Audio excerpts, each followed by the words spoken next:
Hello बच्चों, good evening to all of you and welcome to my new videos, new topics. कैसे हैं आप लोग?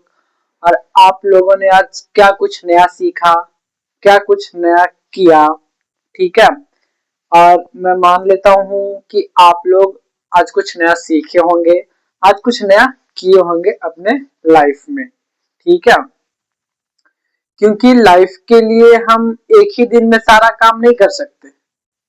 डेली कुछ नया कुछ चेंजेस सीख सीख के ही हम अपने लाइफ को क्या कर सकते हैं, एक ऊंचे लेवल पे लेके जा सकते हैं और एक ऊंचे स्थान पे लेके जा सकते हैं। ठीक है, तो वेलकम है मेरा न्यू वीडियोस में और स्वागत है आप सभी का। ठीक है, क्योंकि ये जो मेरा पढ़ाने का मकसद है या फिर सिखाने का जो मेरा मकसद है, मेन मकसद है, मेन गोल है आप लोगों को सिखाना इजी वे में। ठीक है, बाकी मेरा मैक वगैरह चालू है, कोई दिक्कत नहीं है, वीडियो भी सही चल रहा है। ठीक है, और बाकी हम अपने टॉपिक पे बात करते हैं। ठीक है, जो मेरा टॉपिक है वो है अस्टलाइजेशन। क्या? अस्टलाइजेशन। आप लोग सोच रहे होंगे कि सर आपने तो सस्पेंशन खत्म किया, उसके बाद आपको क्या स्टार्ट करना चाहिए? इमल्सन। लेकिन नहीं, कल के टॉपिक में मैंने क्या कंप्लीट किया था? Pre formulation. क्या कंप्लीट किया था? Pre formulation. तो मेरा प्री फॉर्मुलेशन का जो गोल था, जो बताने का मेरा मकसद था कि हम कोई भी चीज अगर हम उसको क्या करते हैं, बनाते हैं, मैन्युफैक्चर करते हैं या फिर फॉर्मुलेट करते हैं, तो उससे पहले क्या करते हैं? प्री चेक करते हैं। मतलब हम लोग कल क्या किए थे? प्री फॉर्मुलेशन के बारे में पढ़े थे। ठीक है, तो हम किसी चीज को, आप पहले सबसे पहले बात को मेरा ध्यान दीजिएगा। ठीक है, कि मेरा अस्टलाइजेशन पढ़ाने का मकसद क्या है, गोल क्या है? ठीक है, टारगेट क्या है अस्टलाइजेशन का? अस्टलाइजेशन का सीधा मेरा टारगेट यही है कि ठीक है, आप इंडस्ट्री में गए, फार्मा इंडस्ट्री में गए और आप वहां पे क्या करेंगे? इंस्ट्रूमेंट को चेक करेंगे, इंस्ट्रूमेंट के ही दौरान आप तैयार करेंगे फॉर्मुलेशन या फिर प्री चेक करेंगे डोजेस फॉर्म के लिए, तो इंस्ट्रूमेंट से करेंगे। ठीक है, इक्विपमेंट से करेंगे। तो इन सब को क्या हमें करना है? अस्टलाइजेशन, साफ सफाई, क्लीननेस। तो कोरिलेट करिएगा, समझिएगा। मैं ऐसे नहीं कि बीच में लाके मेरे को टॉपिक नहीं मिला और मैं अस्टलाइजेशन स्टार्ट कर दी, ऐसा कुछ नहीं है। हम हर चीज को क्या करना चाह रहे हैं? कोरिलेट करना चाह रहे हैं। ठीक है, तो अस्टलाइजेशन मेरा इंट्रोडक्शन रहेगा, ना कि पूरे डीपली में। इंट्रोडक्शन रहेगा कि अस्टलाइजेशन जरूरी क्यों है, और हम अभी आपको पढ़ा रहे हैं ये क्यों जरूरी है, ये भी आपको इस वीडियो में पता चल जाएगा। ठीक है, तो मैं आपको बता देता हूँ कि अस्टलाइजेशन क्यों कर रहे हैं, अस्टलाइजेशन क्यों पढ़ रहे हैं, और कल के बाद मैंने आज ये क्यों बताया। ठीक है, ये मुझे पहले भी डिस्कस करना चाहिए था, डोजेस फॉर्म बताने के पहले भी मुझे डिस्कस करना चाहिए था कि साफ सफाई कितना ही जरूरी है। हम अपने बॉडी को अगर जो साफ नहीं करते हैं, नहाते नहीं है, क्लीन नहीं करते हैं, अब जो बॉडी में यूज कर रहे हैं अपना कपड़ा से लेके जूता से लेके हर एक चीज, तो वो क्या हो जाता है? एक इन्फेक्टेड हो जाता है, एक इन्फेक्शन हो जाता है। ठीक है, अगर हम बर्तन में खाना ही बनाते हैं और बर्तन को हम ठीक से साफ सफाई नहीं करते हैं, तो बर्तन क्या हो जाता है? गंदा हो जाता है। और गंदे बर्तन में तो हम कल से फिर से खाना तो नहीं बना सकते हैं, तो उसको साफ सफाई करते हैं। उसी तरह हम डोजेस फॉर्म का फॉर्मुलेशन तैयार करेंगे, तो जो उसका इंस्ट्रूमेंट रहेगा, जो उसका इक्विपमेंट रहेगा, वो सबको बिना साफ सफाई के कैसे यूज कर सकते हैं? तो ठीक वही मेरा टॉपिक है कि हम कोई भी फॉर्मुलेशन तैयार करेंगे, उससे पहले हम क्या करते हैं? क्लीन करते हैं, साफ करते हैं, सफाई करते हैं। तो उसी का आज जो मेरा टॉपिक है। ठीक है, तो आपको समझ में आ गया होगा कि आज मैं अस्टलाइजेशन क्यों शुरू कर रहा हूँ। ठीक है, अस्टलाइजेशन का मतलब क्या होता है? क्लीननेस। मतलब जो भी फ्री बैक्टीरिया है, फंगी है, वायरस है, उसको क्या करेंगे? हम किल करेंगे। ये सब किसके अंदर में आ रहा? अस्टलाइजेशन के अंदर आ रहा। ठीक है, ऐसे अस्टलाइजेशन को देखा जाए तो बेसिकली उसके अलग अलग टाइप्स है। थर्मल, ठीक है, नॉन थर्मल, ये इनका दो टाइप्स है। ठीक है, थर्मल और नॉन थर्मल। ठीक है, तो इसका दो टाइप्स है, ये ठीक है बताएंगे, लेकिन उससे पहले हम ये बता दें कि जो अस्टलाइजेशन है वो क्या होता है। उसका means destruction of living organism, मतलब जितने भी लिविंग ऑर्गेनिज्म है, स्पोर्स है,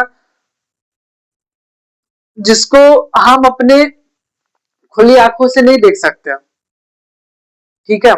अब छोटा वायरस रहेगा, ठीक है, अगर कोई लिविंग ऑर्गेनिज्म वायरस रहेगा, ठीक है, तो लिविंग ऑर्गेनिज्म में वायरस तो नहीं होता, बट फिर भी बता रहा हूँ, अगर जो हमारे इंस्ट्रूमेंट में वायरस रहेगा या फिर किसी प्रकार का बैक्टीरिया रहेगा, तो उसको हम अपने आंखों से तो नहीं देख सकते हैं, तो उसको क्या करते हैं हम लोग, अस्टलाइजेशन करते हैं, ठीक है। जैसे ऑटोक्लेव में, मैं इसका एक एग्जांपल दे रहा हूँ, ठीक है, या फिर हीट के द्वारा या फिर रेडिएशन के द्वारा या फिर केमिकल के द्वारा क्या करते हैं, उसको क्लीन करते हैं, ठीक है। अब हम बात करते हैं उसके ऊपर जाने से पहले, नॉर्मल जब हम क्या यूज करते हैं क्लीन करने के लिए, एंटीसेप्टिक क्रीम या फिर डिसइंफेक्शन, जिसके बारे में हम डिस्कस करेंगे, ठीक है। तो क्या करते हैं, रिमूवल करते हैं प्रिपरेशन से पहले। अगर जो हम कोई प्रिपरेशन कर रहे हैं उसको कंप्लीट करने से पहले हम उसको क्या करते हैं, साफ सफाई करते हैं और फॉर्मुलेशन तैयार भी कर लेते हैं ना, तो उसके बाद भी हम क्या करते हैं, उसको क्लीन करके रखते हैं। ऐसा नहीं कि बिना क्लीन किए हम उसको रख देते हैं। अगर आप फार्मेसी लैब में गए हैं, आप प्रैक्टिकल कर रहे हैं, तो इंस्ट्रूमेंट यूज करने से पहले क्या करते हैं, हम उसको वॉश करते हैं, क्लीन करते हैं, ठीक है। अस्टोलेशन का मतलब है, ये मैं अस्टोलेशन का मतलब ही बता रहा हूँ और आपको समझा रहा हूँ, तो आप समझो गौर से और समझने की कोशिश कर। ना समझ में आ रहा तब भी कुछ चीजें नहीं समझ में आती है, तो भी समझना पड़ता है। हर एक चीज आपके फेवर में चले ये कोई जरूरी नहीं है बाबू, ठीक है। लग रहा होगा कि मैं बड़ा सोच सोच के बोल रहा हूँ, ऐसा कुछ नहीं है, बस मैं बताना चाह रहा हूँ यार, तुम लोग को समझाना चाह रहा हूँ। तुम लोग या फिर आप लोग मेरे सीनियर्स देख रहे हैं या जूनियर्स देख रहे हैं, सबको मैं रिस्पेक्ट करता हूँ, क्योंकि डिसिप्लिन में पहले क्या आता है, रिस्पेक्ट, ठीक है। Give respect, take respect. अगर आप किसी को रिस्पेक्ट दे रहे हैं तभी जाके आज के टाइम में आपको रिस्पेक्ट मिलेगा। आप किसी जूनियर्स को या फिर सीनियर्स को आप रिस्पेक्ट नहीं दीजिए, देखिए आपको रिस्पेक्ट मिल जाता है, एकदम नहीं मिलेगा, ठीक है। तो वैसे कुछ संस्कार भी होते हैं, ठीक है, अगला का क्या संस्कार है इससे कोई मतलब नहीं है, लेकिन मेरा जो संस्कार है रिस्पेक्ट देना, और वो हम देंगे, ठीक है। तो क्या कर रहे हैं, हम अपने टॉपिक पे बात करते हैं। मेरा टॉपिक क्या, अस्टलाइजेशन, ठीक है। तो अस्टलाइजेशन हम बात करते हैं कि साफ सफाई, क्या, साफ सफाई, ठीक है। अब मैं फिर से रिपीट नहीं करूंगा, बहुत कुछ बता दिया हूँ, ठीक है। उसके बाद हम देखते हैं, ठीक है, ये मैंने क्या दिया, मीन्स ऑफ डिस्ट्रक्शन, ठीक है, living organism and spores, their complete removal, ठीक है। उसके क्या करते हैं, कंप्लीट रिमूव करते हैं, कहां से, प्रिपरेशन से। अगर जो कोई प्रिपरेशन तैयार कर रहे हैं या फिर तैयार करने से पहले हम क्या करते हैं, इंस्ट्रूमेंट को क्लीन करते हैं, साफ करते हैं, सफाई करते हैं, उसको क्या बोलते हैं, अस्टलाइजेशन। अस्टलाइजेशन दो टाइप्स में होते हैं, एक थर्मल, एक नॉन थर्मल, ठीक है। थर्मल में फिजिकली रूप से आता है, ठीक है, और नॉन थर्मल में केमिकल भी आता है, फिजिकल भी आता है और मैकेनिकल भी आता है, ठीक है। फिजिकली में जैसे ड्राई हीट हो गया, मोस्ट हीट हो गया। ड्राई हीट में क्या हो गया कि हॉट एयर ओवन देखे होंगे आप लोग जो फार्मेसी कर रहे हैं ना, तो हॉट एयर ओवन देखे होंगे, ऑटोक्लेविंग देखे होंगे, रेडिएशन वाला तो अभी आप लोग नहीं देखे होंगे, बट हॉट एयर ओवन और ऑटोक्लेविंग ये दोनों आप नॉर्मल देखे होंगे। अगर आप कहीं पे ऑपरेशन होता ना, जैसे ओटी में जाके, तो ढेर सारा कैची वगैरह होता है, ये सबको क्लीन किया जाता है, किसमें, ऑटोक्लेव में क्लीन किया जाता है 100 डिग्री सेल्सियस में, ताकि इसमें जो भी बैक्टीरिया रहे वो किल हो जाए, ठीक है। देखो यार, मैं डायग्राम ला के डिस्कस करूं, मेरा एक जो मेरा डिसएडवांटेज है कि मेरे से डायग्राम बनता नहीं है भाई। जो मैं बताऊंगा लिख के बताऊंगा और आपको समझना पड़ेगा और मेरे को सपोर्ट करना पड़ेगा। जबरदस्ती नहीं है, फिर भी जबरदस्ती है, ठीक है। उसके बाद हम बात करते हैं डिसइंफेक्शन और एंटीसेप्टिक्स। ये दोनों का मतलब सेम है, ठीक है। को एंटीवायरस से आ रहा, किसी का कट गया है, छट गया है, तो हम लोग वहां पे क्या यूज करते हैं, एंटीसेप्टिक्स का। कोई हमारे हाथ में वायरस तो नहीं है ना, या फिर कुछ ऐसा जर्म्स तो नहीं ना, उसको क्लीन करने के लिए क्या करते हैं हम लोग, एंटीसेप्टिक यूज करते हैं, ठीक है। और डिसइंफेक्शन, ये दोनों में डिफरेंस ये है ना कि जो डिसइंफेक्शन है, यहाँ से ध्यान दीजिएगा इस बात को, ठीक है। डिसइंफेक्शन का मतलब भी हो रहा है कि हम वायरस को किल कर रहे हैं, जर्म्स को किल कर रहे हैं, और जो भी छोटा छोटा वो है जर्म्स वगैरह उसको किल कर रहे हैं। बस डिफरेंस यही है कि डिसइंफेक्शन हम कहाँ यूज करते हैं, सरफेस पे, और एंटीसेप्टिक्स कहाँ यूज करते हैं, हम अपने बॉडी के ऊपर। ये मेन डिफरेंस है डिसइंफेक्शन में और एंटीसेप्टिक में, ठीक है। अगर हम वॉशरूम गए या फिर हम कोई काम करने जा रहे हैं ओटी के अंदर, या फिर बॉडी से रिलेटेड कोई भी काम, या फिर मेरा बॉडी ही कट कर जाता है, तो वहां पे क्या यूज करते हैं हम लोग, एंटीसेप्टिक यूज करते हैं। एंटीसेप्टिक में क्या यूज करते हैं, डिटॉल। पहले क्या करते हैं, डिटॉल से वॉश करते हैं ताकि वहां पे जो भी जर्म्स रहे, बैक्टीरिया रहे या वायरस रहे, वो किल हो जाए। तो वो क्या हो गया, एंटीसेप्टिक हो गया, ठीक है। एंटीसेप्टिक क्रीम जैसे बोरोप्लस, ये क्या है, एक एंटीसेप्टिक क्रीम है, कट जाता है तो हम उसको क्या करते हैं, यूज करते हैं, ठीक है। और डिसइंफेक्शन का मतलब भी क्या होता है ना, कि defines process destruction of removal pathogen और माइक्रो ऑर्गेनिज्म, तो क्या करता है, किल करता है वेजिटेटिव सेल को, कहाँ पे, हीट के द्वारा, और रेसिस्टेंस स्पोर और ऑब्जेक्ट्स, कोई भी ऑब्जेक्ट है या फिर कोई भी सरफेस है, जैसे सरफेस पे आप लोग देखते होंगे ना हॉस्पिटल में, या फिर हॉस्पिटल में तो ज्यादातर वहाँ पे क्या करता है, क्या कि मतलब फिनॉल, फिनॉल तो, हाँ फिनॉल तो ज्यादा, उसको क्या करते हैं सरफेस पे हम लोग डालते हैं, क्लीन करते हैं। या फिर आप लोग देखते होंगे वॉशरूम में, या फिर जहाँ हाथ वगैरह धोते हैं ना, बेसिन में, वहां पे लाइजोल यूज करते हैं या फिर हार्पिक यूज करते हैं। ये सब क्या, डिसइंफेक्शन, ये सब मतलब इन्फेक्शन को किल करने के लिए, जर्म्स को किल करने के लिए, सफाई करने के लिए हम लोग किसका यूज करते हैं, फिनॉल का यूज करते हैं, या फिर लाइजोल का, या फिर हार्पिक का, ये सब का यूज करते हैं। जितना भी जर्म्स रहता है सरफेस के ऊपर, उसको क्या करने के लिए, क्लीन करने के लिए, ताकि हम उसको एसेप्टिक बना सके, ताकि वहां कोई प्रकार का जर्म्स ना रहे, कोई भी प्रकार का बैक्टीरिया ना रहे, ठीक है। और एंटीसेप्टिक्स का मतलब क्या होगा, एक केमिकल एजेंट होता है, यूजली अप्लाइड करते हैं हम लोग टिश्यू के ऊपर। जैसे हमारा स्किन कट गया, ठीक है, और स्किन कटने के बाद हम क्या यूज करते हैं, डिटॉल यूज करते हैं ना, डिटॉल या फिर फिनॉल, ये सब को क्या करते हैं, फिनाइल, ये सब क्या करते हैं, यूज करते हैं इसके लिए, एंटीसेप्टिक के लिए, ताकि वहां कोई इन्फेक्शन ना आ जाए, वहां कोई जर्म्स आ भी गया हो तो हम उसको क्या करते हैं, वॉश करके क्लीन कर देते हैं, ठीक है। तो इन दोनों का मतलब सेम होता है, क्लीन करना ही दोनों का मतलब होता है। बट ये हो गया लिविंग थिंग्स, मतलब टिश्यू के ऊपर, ठीक है, टिश्यू के ऊपर हम लोग इसको यूज करते हैं एंटीसेप्टिक्स को, और डिसइंफेक्शन को हम लोग यूज करते हैं सरफेस पे, जमीन पे, या फिर वॉशरूम में, या फिर जहां पे भी हम सॉलिड पार्टिकल्स है, ऑब्जेक्ट्स है, उसको किल करने के लिए, वहां पे जो पैथोजेंस रहते हैं या फिर माइक्रो ऑर्गेनिज्म रहते हैं, उसको किल करने के लिए, वेजिटेटिव सेल्स को क्या करने के लिए, किल करने के लिए हम लोग यूज करते हैं डिसइंफेक्शन का। और एंटीसेप्टिक्स हम अपने बॉडी के ऊपर, अपने टिश्यू के ऊपर क्लीन करने के लिए हम लोग यूज करते हैं, ठीक है। उसके बाद हम बात करते हैं टाइप्स, ठीक है। जो अस्टराइजेशन है वो दो प्रकार के होता है, एक फिजिकल, एक नॉन थर्मल, ठीक है। फिजिकल में क्या हो गया, सनलाइट, हीट, वाइब्रेशन। हीट में क्या बताएं आपको अभी, हॉट एयर, ओवन या फिर ऑटोक्लेव। सनलाइट में क्या हो गया, रेडिएशन, ठीक है। या फिर वाइब्रेशन में क्या आ गया, इसको हम आगे देखेंगे, ठीक है। उसके बाद केमिकल में आ गया गैस, फिजिकल में आ गया रेडिएशन, और मैकेनिकल में आ गया फिल्टरेशन। हम लोग फिल्टरेशन के द्वारा भी क्या करते हैं, अस्टरलाइजेशन करते हैं फ्री फ्रॉम पैराजोन, ठीक है।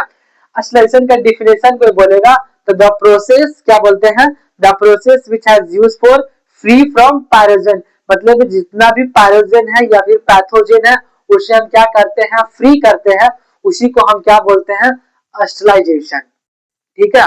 मेरे बात को अच्छे से समझिए, ध्यान दीजिए, ठीक है।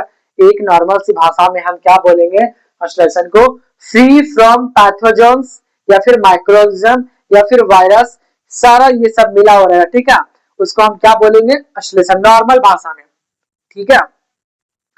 आ, बाकी आप लोगों को समझ में आ रहा होगा कि हम आपको बताना क्या चाह रहे हैं, ठीक है।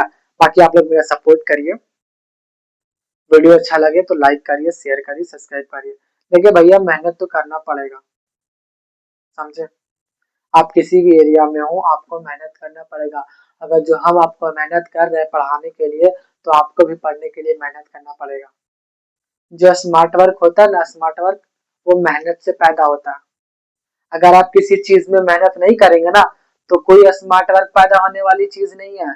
अपने आप स्मार्ट वर्क नहीं होता है। आपको स्मार्ट वर्क करने के लिए उसके पीछे मेहनत करना पड़ेगा। अगर जो आपको किसी के सामने 10 लाइन बोलना है ना तो वो 10 लाइन बोलने के लिए हमको 1 घंटे पहले उसको प्रैक्टिस करना पड़ेगा 100% सही बोलने के लिए। तो भैया मेहनत बहुत जरूरी है। मेहनत करके ही आप स्मार्ट वर्क को पैदा कर सकते हैं। ऐसा कोई माँ का लाल नहीं है कि बिना मेहनत किए हुए स्मार्ट वर्क पैदा कर रहा, ऐसा कोई नहीं है। ठीक है, तो मैंने बता दिया स्टरलाइजेशन, डिसइंफेक्शन और एंटीसेप्टिक्स में डिफरेंस भी बता दिया कि डिसइंफेक्शन जो हम लोग सरफेस पे यूज करते हैं, हार्पिक, लाइजोल या फिर फिनाइल, ये सब यूज करते हैं हम लोग साफ करने के लिए, जर्म्स को किल करने के लिए, पैथोजेंस को किल करने के लिए, उसमें उसको क्या बोलते हैं डिसइंफेक्शन। और एंटीसेप्टिक हमारे टिश्यू के ऊपर, हमारे स्किन के ऊपर कट गया या फिर ऐसा कोई जर्म्स आ गया उसको क्लीन करने के लिए हम लोग डिटॉल या फिर फिनॉल का यूज करते हैं। उसको क्या बोलते हैं हम लोग, या फिर हम लोग ऐसे भी हैंड वॉश करने के लिए हम लोग सैवलॉन सैवलॉन का तो यूज करते हैं ना। ये सब क्या एक एंटीसेप्टिक्स ऑब्जेक्ट्स है जिससे हम लोग अपने यूज करते हैं अपने बॉडी के ऊपर। ठीक है, बाकी ये मेरा टॉपिक आप लोग को समझ में आ जाना चाहिए। अच्छे तरीके से मैंने बताया है, इजीली में भी बताया है। और ऑस्ट्रेलेशन बहुत ही ज्यादा जरूरी भी है। आप नॉर्मल फ्रेशर भी जा रहे हैं ना प्रैक्टिकल करने के लिए तो आपको सर पहले ही बोलते हैं कि वॉश कर लो। आपने ठीक है टैप वाटर से वॉश किया, उसके बाद आप डिस्टिल वाटर से क्या करते हो, ऑस्टलाइजेशन करते हो, उसको साफ करते हो, क्लीन करते हो, तब जाके आप प्रैक्टिकल परफॉर्म करते हो। तो इस चीज को समझो ना, इतना इजी में बता रहा हूँ कि ऑस्टलेशन होता क्या है। फ्री फ्रॉम पैराजोन या पैथोजोन। इससे हम क्या कर रहे हैं, फ्री कर रहे हैं किसको, अपने इंस्ट्रूमेंट को, अपने इक्विपमेंट्स को जो हम लोग यूज करेंगे प्रैक्टिकल के लिए अपने बॉडी में ही। ठीक है, हम कोई एप्पल खा रहे हैं या फिर कोई चीज खा रहे हैं, उसको धो के खाते हैं ना ताकि इसमें कोई गर्दा ना रहे, कोई डस्ट ना रहे, कोई पैराजोन ना रहे, ऐसा कोई चीज ना रहे जो हमारे बॉडी के अंदर इंटर करे। वही तो है ऑस्टलाइजेशन, साफ सफाई। ठीक है, तो इस बारे में बता दिया। बाकी हम मिलते हैं नेक्स्ट वीडियो में। और इसी के ऊपर मेरा इंग्लिश टू इंग्लिश भी वीडियो रहेगा। आप लोग अगर जो वो वीडियो भी देखने चाहते हैं तो मेरा एक और चैनल है नाइपर करके, नाइपर टारगेट अवधेश करके एक और मेरा यूट्यूब चैनल है, उसमें जाके आप देख सकते हैं। उससे मेरा इंग्लिश टू इंग्लिश वीडियो रहता है। ठीक है, अगर जो मैं ये चीज पढ़ाऊंगा तो अभी मैंने आपको हिंदी में बता दिया है, बट इसी चीज को मैं इंग्लिश टू इंग्लिश कन्वर्ट करूंगा और आप लोग को समझाऊंगा। जो देखना चाहते हैं उस चैनल को जाके सब्सक्राइब करिए और वहां बेल आइकन को दबाइए और उससे फिर जाके देखिए वीडियो। ठीक है, मिलते हैं नेक्स्ट वीडियो में। Okay, bye.